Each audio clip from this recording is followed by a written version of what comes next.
Number 3 اخلاص و احتساب، صرف اللہ، جو نیک کام کرے صرف اس کی خوشنودی کے لیے۔ یہاں تک کہ حضور کے سامنے ایک صحابی ایسے ہی محاورے میں رواں روی میں کہہ بیٹھے ما شاء اللہ و ما شئت، جو آپ چاہیں اور اللہ چاہے۔ فوراً ڈانٹ دیا اجعلتنی للہ ندًا، تم نے مجھے اللہ کا مد مقابل بنا دیا۔ مشیت صرف اس کی ہے، وما تشاءون الا ان یشاء اللہ۔ کوئی نیک کام سوائے اس کی رضا جوئی کے لیے اگر کسی اور کے لیے کیا گیا، ریا ہے، سمعہ ہے، دکھاوے کے لیے ہے، شہرت کے لیے ہے، دنیا کمانے کے لیے ہے، لیڈری چمکانے کے لیے ہے، اقتدار حاصل کرنے کے لیے ہے، کوئی بھی اور مقصد اگر شامل ہوا، زیرو سے ضرب کھا کر پوری عبادت زیرو ہو جائے گی۔ احتساب، بدلے کی توقع صرف اللہ سے۔ یہ لفظ آپ خاص طور پر سنتے رہے ہوں گے ان دنوں بہت، من صام رمضان ایمانا واحتسابا غفر له ما تقدم من ذنبه ومن قام رمضان ایمانا واحتسابا غفر له ما تقدم من ذنبه ومن قام ليلة القدر ایمانا واحتسابا۔ ایمان کے ساتھ احتساب کیوں آ رہا ہے؟ اس کا اجر و ثواب سوائے اللہ سے اور کسی سے توقع نہ۔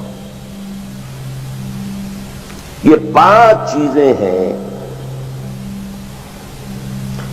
جہاں تک اطاعت کا تعلق ہے اس میں ایک ایکسیپشن نوٹ کر لیجیے۔ کہیں کسی وقت نسیان سے، خطا سے یا جذبات کے طوفان میں آ کر کوئی غلط حرکت کر بیٹھا،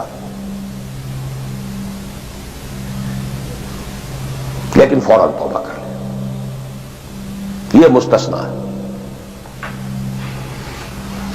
میں نے 3 الفاظ کہے، خطا، آپ نہیں سمجھتے تھے کہ جو میں کرنے چلا ہوں یہ ڈس اوبیڈینس ہے، آپ کو پتہ ہی نہیں تھا، خطا ہو گئی۔ نسیان، بھول گئے۔ ایک وقت ایسا ہے کہ آدمی کے اوپر غفلت کا ایک پردہ پڑ جاتا ہے۔ حضور خود فرماتے ہیں انہ لیغان علی قلبی وانی لاستغفر اللہ فی کل یوم 70 مرہ، میرے دل پر بھی کبھی کبھی حجاب سا آ جاتا ہے، میں روزانہ 70 مرتبہ استغفار کرتا ہو جاتا۔ تو ہم اپنے حجابات پر حضور کے حجاب کو قیاس نہیں کر سکتے، چہ نسبت خاک رابع عالم پاک، وہ کوئی اور شے ہے، یہ کوئی اور شے ہے، لیکن یہ کہ باہر پردہ تو پڑتا ہے، اس میں کوئی غلط حرکت سرزد ہو گئی۔ یا نمبر 3 جذبات کا کوئی ہیجان تھا جس نے کہ اوور پاور کر دیا، انسان کی قوت ارادی کو معطل کر دیا، کوئی غلط حرکت سرزد ہو گئی، لیکن پھر توبہ فوراً۔ انما التوبۃ علی اللہ للذین یعملون السوء بجہالۃ ثم یتوبون من قریب، جیسے ہی طوفان گزرا فوراً ہوش میں آیا، یہ مجھ سے کیا ہو گیا، لا الہ الا انت سبحانک انی کنت من الظالمین، ربنا ظلمنا انفسنا وان لم تغفر لنا وترحمنا لنکونن من الخاسرین وان لم تغفر لی وترحمنی لاکونن من الخاسرین۔ یہ دعا ہے، گڑ گڑا کر اللہ معاف کر دے۔ It will be written off, it will be expunged، محو کر دیا جائے، یکفر عنہ سیئاتہ، اس کے معنی یہی ہے۔ ہاں اس کے برعکس اگر ایک گناہ بھی جان بوجھ کر مستقلاً کرتے رہے، ایک، باقی ساری 99% عبادت ہو رہی ہے، ایک حرام شے کو اپنے لیے حلال ٹھہرا لیا، شعوری طور پر، ارادی طور پر، مداومت کے ساتھ اس کے اوپر ڈیرے جما لیے، وہ ایک گناہ جو ہے وہ پوری عبادت کو زیرو سے ضرب دے کر زیرو کر دے گا، اور خلود فی النار، آگ میں ہمیشہ رہنے کی وعید۔ بلا من کسب سیئۃ واحاطت بہ خطیئتہ فاولئک اصحاب النار هم فیہا خالدون۔ ان پوائنٹس کو اچھی طرح نوٹ کیجیے، خطا میں فرق ہے، گناہ میں فرق ہے۔ ایک گناہ غیر شعوری طور پر ہو گیا، خطا سے ہو گیا، نسیان سے ہو گیا، وقتی طوفان جذبات کا، کسی ایسی محفل میں تھے، مجلس میں تھے، کھو گئے، غلطی ہو گئی، فوراً متنبہ ہو گئے، فوراً۔ یہ اور ہے، جیسے کہ آدمی، مجھے اچھی طرح یاد ہے ایک مرتبہ اور میں بھولتا نہیں اس واقعے کو. میں میڈیکل کالج میں پڑھ رہا تھا تو ایک سائیکل پر جا رہا تھا کالج، اور سلپری تھی روڈ. جب سائیکل سلپ کرتی ہے تو پتہ نہیں چلتا میں کب گر گیا. گرا ہوں لیکن مجھے پتا اس وقت چلا جب اٹھ چکا تھا میں، جب میں گرا تھا. کیونکہ آدمی وہ پڑا نہیں رہتا، فوراً اٹھتا. یہ جو ہے فوراً اٹھنا، ثم یتوبون من قریب، یہ بھی بعد میں معلوم ہوتا ہے کہ میں گرا تھا جبکہ اٹھ چکا ہوتا ہے. اتنا انسٹنٹینیس ہوتا ہے. یہ ہے یتوبون من قریب. اور اس کو اللہ نے اپنے ذمے، انما التوبۃ علی اللہ، اللہ کے ذمے ہے یہ کہ وہ ایسے شخص کی توبہ قبول کرے. انما التوبۃ علی اللہ للذین یعملون السوء بجہالۃ ثم یتوبون من قریب. بہرحال یہ ایک اس کی ضمنی بات تھی کہ اطاعت کلی کے ضمن میں ان دونوں چیزوں کو ذہن میں رکھیے. گناہ کا ہو جانا، کل بنی آدم خطاؤون وخیر الخطائین التوابون، التائب من الذنب کمن لا ذنب لہ. بہت اس میں ہمارے لیے پر امید باتیں کہی گئی. اللہ کو اپنے گناہگار بندے کی توبہ سے اتنی ہی خوشی ہوتی ہے جتنی کہ اس شخص کو ہوتی ہوئی جو ایک صحرا میں سفر کر رہا تھا. ایک ہی اونٹ تھا، اسی پر اس کا پانی تھا، اسی پر اس کا راشن تھا. تھوڑی دیر کے لیے سستانے کو لیٹا، آنکھ کھلی تو اونٹ غائب. دوڑ رہا ہے مشرق میں، مغرب میں، شمال میں، جنوب میں، تھک ہار کر بیٹھ گیا ہے. اب وہ موت کا انتظار کر رہا ہے. نہ پانی ہے، نہ کوئی غذا ہے، نہ کوئی سواری ہے کہ اس صحرا لقدق صحرا سے نکل سکے. کہ اچانک دیکھتا ہے کہ اونٹ تو کھڑا ہے، موجود ہے. تو اسے اتنی خوشی ہوتی ہے کہ وہ کہتا ہے اللہ تو میرا بندہ، میں تیرا رب. کہنا یہ چاہتا تھا اللہ تو میرا رب، میں تیرا بندہ، لیکن اتنا مغلوب ہو گیا ہے اس وقت جذبات میں خوشی کے کہ کہہ یہ بیٹھا کہ اللہ تو میرا بندہ، میں تیرا رب. اتنی خوشی ہوتی ہے کہ اللہ کو اپنے کسی گناہگار بندے کی توبہ سے. تو یہ وہ ہے وہ مسئلہ عارضی، فوری، لا علمی، جہالت، طوفان یا کسی ماحول کے فوری اثر کے تحت کوئی غلطی ہو گئی فوراً توبہ کی. لیکن یہ کہ اگر جان بوجھ کر کانشس ڈیسیژن ایک حرام شے کو بھی اگر مستقلاً اختیار کر لیا، بلا من کسب سیئۃ واحاطت بہ خطیئتہ فاولئک اصحاب النار هم فیہا خالدون. اب آئیے نیکسٹ، میں جسے آج ایک نیا اینگل کہہ رہا ہوں وہ کیا ہے. دیکھیے اطاعت کے دو پہلو ہیں، انفرادی اور اجتماعی. مجھے مراد کیا ہے؟ ان کی ریشو پروپورشن مختلف ہوگی. کوئی بہت آرگنائزڈ سوسائٹی ہے، اسٹیٹ کا کانسیپٹ ہے، اجتماعیت کا پڑھنا بہت بھاری ہو جاتا ہے، انفرادیت بہت محدود ہو جاتی ہے. کوئی بڑی پریمیٹو سی سوسائٹی ہے، آرگنائزڈ اسٹیٹ نہیں ہے، تو انفرادیت کا دائرہ وسیع ہوتا ہے، اجتماعیت محدود ہوتی ہے. In various proportions. لیکن پہلے ان کو آئیڈینٹیفائی کیجئے، اس سے میری مراد کیا ہے. ایک وہ اللہ کی اطاعت ہے کہ جو ایک انسان کے اپنے بس میں ہے وہ کر سکتا ہے. چاہے بھوک آ جائے، فاقہ آ جائے، نقصان ہو جائے، جان کا اندیشہ ہو جائے، یہ کر سکتا ہے. ایک وہ اطاعت ہے جو کسی صورت کر ہی نہیں سکتا جب تک کہ اجتماعی ماحول نہ بدلے. کتنا ہی سنسیئر ہو، کتنا ہی نیک ہو، کتنا ہی فیصلہ کر لے، کر ہی نہیں سکتا. وہ اس کے ہاتھ میں ہے ہی نہیں. ایک ریاست ہے، آرگنائز اسٹیٹ ہے، اس کا لا ہے، آپ اس میں رہ رہے ہیں تو وہی قانون چلے گا. آپ کے بس میں نہیں ہے. آپ کا بیٹا فرض کیجئے خدا نہ خواستہ زنا کرے تو آپ سے رجم نہیں کر سکتے، چاہے آپ کا بیٹا ہے. You have no power, no authority. آپ کا اپنا بیٹا اپنی بیٹی چوری کر لے، آپ ہاتھ نہیں کاٹ سکتے. مجھے یاد آ رہا ہے لو ان فاطمہ بنت محمد سرقت، بالفرض ہی کہہ رہا ہوں نا میں بھی، مفروضے کے طور پر آپ نہیں ہاتھ کاٹ سکتے۔ ایک معاشرہ ہے جس کے اندر پوری معیشت جو ہے سود کے اوپر ہے، آپ سانس بھی نہیں لے سکتے کہ جو سود سے خالی ہو، امپاسبل۔ ایک سٹیٹ ہے، آپ اس کے سٹیزن ہیں، آپ اس کے کانسٹیٹیوشن کے لائل ہیں، فیتھفل ہیں۔ تو جیسا کہ میں نے کہا تھا آرگنائز سوسائٹی سٹیٹ میں یہ دائرہ بہت بڑھ جاتا ہے۔ ٹرائبل ہے وہاں یہ کہ انفرادیت کا کافی دائرہ ہوتا ہے، قانون کم سے کم ہوتے ہیں، نظم کم سے کم ہوتا ہے، سسٹم جو ہے اس کی گرفت کم سے کم ہوتی ہے۔ اب دیکھیے دو حیثیتیں دنیا میں ممکن ہیں، ایک انتہائی خوش بختی کی، انتہائی خوش قسمتی کی کہ ایک انسان ایک ایسے ماحول میں پیدا ہو گیا ہے یا وہ ہجرت کر کے ایسے ماحول میں چلا گیا ہے جہاں ٹوٹل دین غالب ہے، دین قائم، نظام ہے دین کا، حکومت ہے اللہ کی، وہاں جا کر انسان کتنا how at ease he will feel،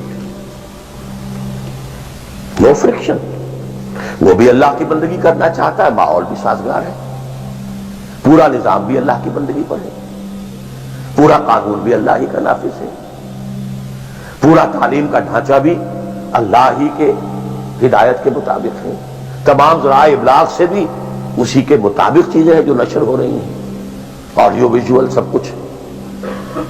انتہائی خوش قسمت، موسٹ فارچونیٹ کہ ایک انسان ایسے ماحول میں، لیکن فرض کیجئے کہ وہ ایسے ماحول میں ہے جہاں اللہ کا دین غالب نہیں، بہت محدود سا حصہ ہے جس میں وہ اللہ کا حکم مان سکتا ہے، نماز وہ پڑھ سکتا ہے، روزہ رکھ سکتا ہے، کوئی نہیں روکتا۔ اسرائیل میں بھی جا کے پڑھ لیجئے نماز اور روزہ، امریکہ میں کر لیجئے، بھارت میں کر لیجئے، کوئی نہیں روکتا، ہو گئے۔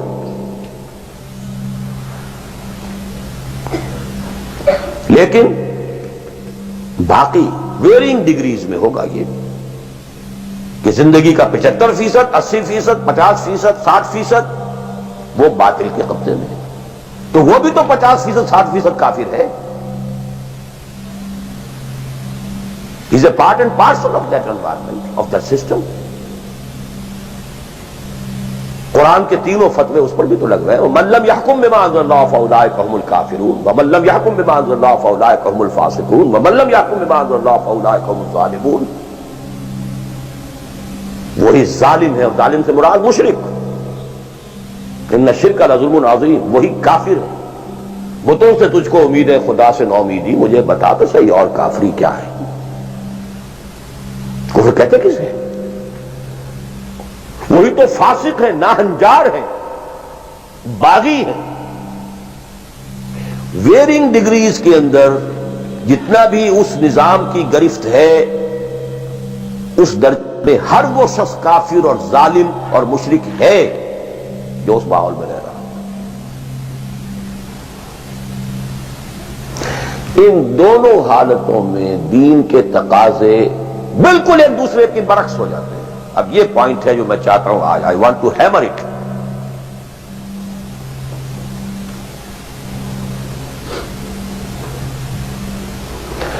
اگر آپ خلافت راشدہ کے دوران پیدا ہو گئے ہوتے، موسٹ فارچونیٹ، موسٹ ایزی، دین قائم ہے، اللہ کے احکام جاری ہے، سارا نظام وہی ہے، دی ہول اسٹیٹ کرافٹ وہ اسلام کی بنیاد پر کام کر رہا ہے، آپ ایک سٹیزن ہیں، آپ کے لیے تقرب بالنوافل کے درجے کھلے ہوئے، فرض تو پورے ہیں یہاں، نفل نماز پڑھیے، نفل علم حاصل کیجئے، نفل روزے رکھتے چلے جائیے، نفلی چلے کیجئے، جو چاہیے تقرب بالنوافل، اور اس تقرب بالنوافل کا درجہ یہاں تک اونچا ہو سکتا ہے وَيَتَقَرَّبُ إِلَيَّ عَبْدِي بِالنَّوَافِلِ حَتَّى أَكُونَ،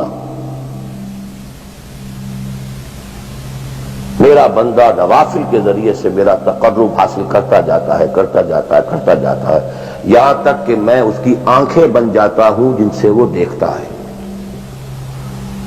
اس کے کان بن جاتا ہوں جن سے وہ سنتا ہے، اس کے ہاتھ بن جاتا ہوں جن سے وہ پکڑتا ہے، اس کے پاؤں بن جاتا ہوں جن سے وہ چلتا ہے۔ حدیث قدسی، اور سارے وہابی بھی مانتے ہیں اس کو، یہ نہ سمجھیے کہ یہ کسی صوفی کی بڑھ ہے، حدیث صحیح عند کل المحدثین۔ اللہ ہاتھ بن جاتا ہے آپ کا، اللہ پاؤں بنتا ہے آپ کا، اللہ آنکھ بنتا ہے آپ کی، اللہ کان بنتا ہے۔ یہ بہت اونچی بات ہے، بہت اونچی بات ہے، بہت اونچی بات ہے، لیکن یہ تقرب بالنوافل کا درجہ کہاں آئے گا؟ جہاں آپ ایک اسلامی نظام کے تحت سانس لے رہے ہیں، جہاں وہ اسلامی نظام نہیں ہے، پہلا فرض تن من دھن اس نظام کو بدلنے کے لیے لگا دینا۔ اگر یہ نہیں ہے تو نماز نہیں ہے، منہ پر دے ماری جائے۔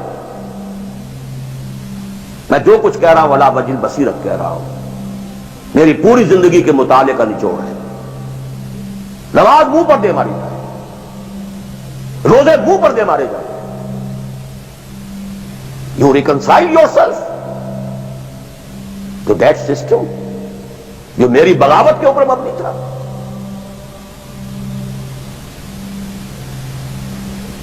پہلا فرض یہ تن من دھن، you cannot reconcile with that system, you cannot accept that system۔ اس میں اپنے آپ کو اکوموڈیٹ کرنا، اس میں اچھے کیریئر تلاش کرنا، اس میں اچھی جائیداد بنانا، اس میں پیسہ جمع کرنا، اس میں اچھی سے اچھی بچوں کو ایجوکیشن تاکہ بہتر سے بہتر زندگی وہ بھی گزار سکیں، سب کا سب حرام، مطلقاً حرام۔ پہلا کام یہ ہے اپنی جان، اپنا مال، اپنا تن، اپنا دن سب اللہ کے دین کے لیے خرچ کرو۔ سب سسٹمز لیول کے اوپر صرف جان کو باقی رکھنے کے لیے جو ناگزیر ہے، that is allowed, nothing more. This is the point, crucial point۔ اب ہمارے سامنے حدیثیں ہوتی ہیں اور وہ سارے فضائل کی کتابیں ہیں اور یہ ہیں جن کا تعلق اس ماحول سے تھا جبکہ دین قائم ہو چکا تھا، اس کانٹیکسٹ میں باتیں ہو رہی ہیں، نفل کی بات ہو رہی ہے اور قیام اللیل کی بات ہو رہی ہے، اور جو ہے ختم قرآن کی بات ہو رہی ہے، اور اگر فجر کے بعد بیٹھے رہے مصلی پر اور 2 رکعت پڑھ کر اٹھے جبکہ سورج نکل چکا ہے تو اب یہ اتنا اونچا سوال، یہ ساری باتیں، all these things become absolutely irrelevant۔ The deciding factor is دین غالب ہے، ٹھیک ہے، چلو نوافل کی طرف، قرات کی طرف چلو، جتنا آگے سے آگے یتقرب الی العبد بالنوافل، ورنہ تقرب بالفرائض پہلے فرض کرنے ہیں، اور فرضوں میں پہلا فرض جہاد ہے۔ Now please note this word, جہاد اصل میں اس جد و جہد کا جامع عنوان ہے، your struggle against that system۔ لہذا انما المؤمنون الذين آمنوا بالله ورسوله ثم لم يرتابوا وجاهدوا باموالهم وانفسهم في سبيل الله۔ integral part of the definition of a مومن۔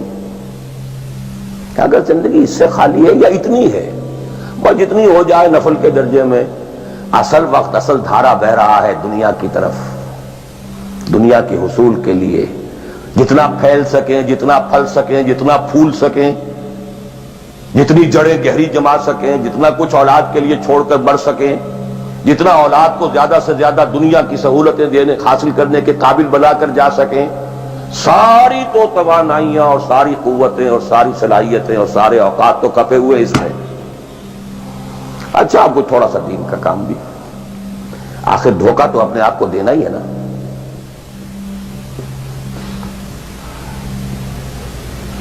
قسمت فروش عورتیں بھی تو کالے کپڑے پہن کے جلوس میں نکلتی ہیں تازیوں کے، اور سبیلیں لگاتی ہیں اور مسجدیں بناتی ہیں۔ They have to deceive themselves۔ ڈاکو لوگ نہایت سفاک یتیموں اور بیواؤں کی سرپرستی کرتے تھے۔ ہمارے معاشرے میں جو بستہ الف بستہ بے کے غنڈے ہوتے ہیں، ان کے ہاں بھی نیکی کا، پن کا، خیر کا کھاتا ہوتا ہے۔ اسی طرح کچھ مذہبی ایکٹیویٹی ہے۔ اصل شے یہ ہے کس ماحول میں رہ رہے ہیں۔ بہت خوش قسمت ہوتا میں اور آپ، پھر آپ اچھے سے اچھا پہنتے، کوئی اعتراض نہیں، اچھے سے اچھا کھاتے۔ قل من حرم زینۃ اللہ التی اخرج لعبادہ والطیبات من الرزق۔ خلافت راشدہ میں آپ رہ رہے ہیں، آپ حلال ذریعے سے کما رہے ہیں، آپ بہت اچھا کھائیے، بہت اچھا پہنیے، بلکہ اللہ چاہتا ہے کہ اس کی نعمت جو اس نے تمہیں دی ہے وہ تم پر ظاہر ہو۔ لیکن پلیز نوٹ دی کانٹیکسٹ۔ دین مغلوب ہو اور آپ اچھا پہننے اور اچھے کھانے کی فکر میں ہو۔ مجھے جملہ یاد آ رہا ہے حضرت ابو بکر کا رضی اللہ تعالی عنہ۔ تھوڑا سا مسئلہ ہوا تھا کہ لوگوں نے کہا کہ زکوٰۃ ہم دیں گے لیکن زکوٰۃ ریاست کو نہیں دیں گے، اپنے طور پر خرچ کریں گے۔ حضرت ابو بکر نے فیصلہ کیا ان کے خلاف جنگ کا۔ حضرت عمر جیسی شخصیت بھی مشورہ دے رہی ہے کہ دیکھیں نہیں، 2 فرنٹ پہلے ہم نے کھولے ہوئے ہیں۔ جیش اسامہ کو بھی آپ نے روکا نہیں کہ جائے، حضور نے تیار کیا تھا۔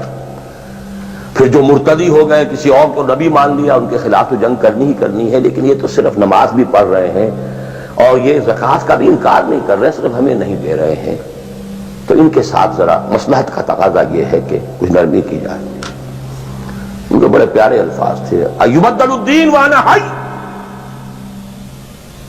کیا دین میں تغیر کیا جائے گا جبکہ ابھی میں زندہ ہوں؟ خدا کی قسم اگر یہ حضور کے زمانے میں زکوٰۃ کے اونٹوں کے ساتھ ان کے باندھنے والی رسی بھی دیتے تھے، اور اب اگر یہ کہیں گے کہ اونٹ لے جاؤ رسی نہیں دیں گے، تب بھی میں قتال کروں گا، اور خدا کی قسم کوئی میرا ساتھ نہیں دے گا تو میں اکیلا جاؤں گا۔ اور اے عمر تمہیں کیا ہو گیا؟ تم جاہلیت میں تو بڑے سخت تھے، اسلام میں آ کر تم نرم ہو گئے ہو۔ یہ ڈانٹ ابو بکر پلا رہے ہیں عمر کو رضی اللہ تعالی عنہ۔ تو اچھی طرح جان لیجیے، اب میں نہیں کہہ سکتا کہ میں کس طریقے سے اس کو بیان کروں، کیسے ٹھوک ٹھوک کر آپ کے ذہنوں میں اتار دوں۔ یہ ہے اصل شے، دین کا سارا سٹرکچر ہی بالکل ریورس ہو جاتا، the whole value structure absolutely changes. دین غالب ہے تو وہ ساری باتیں ہیں جو ہم نے خوب یاد کی ہوئی ہیں۔ آج حقوق والدین بھی تو ہے نا، آخر بچوں کے حقوق بھی تو ہے نا۔ یہ حقوق والدین جو ہے ان مہاجرین کو یاد نہیں آئے جو اپنے ماں باپ کو چھوڑ کر مدینے پہنچ گئے تھے۔ یہ اولاد کے حقوق انہیں یاد نہیں آئے، بیویوں کے حقوق یاد نہیں آئے۔ وہ تو فینیٹسٹ تھے نا، پاگل تھے نا۔ مدینے کے منافقین نے انہیں سفہاء کہا تھا، بے وقوف لوگ ہیں یہ۔ انؤمن کما آمن السفہاء، these fools, these fanatics۔ یہ ساری حدیثیں آپ کو یاد ہیں۔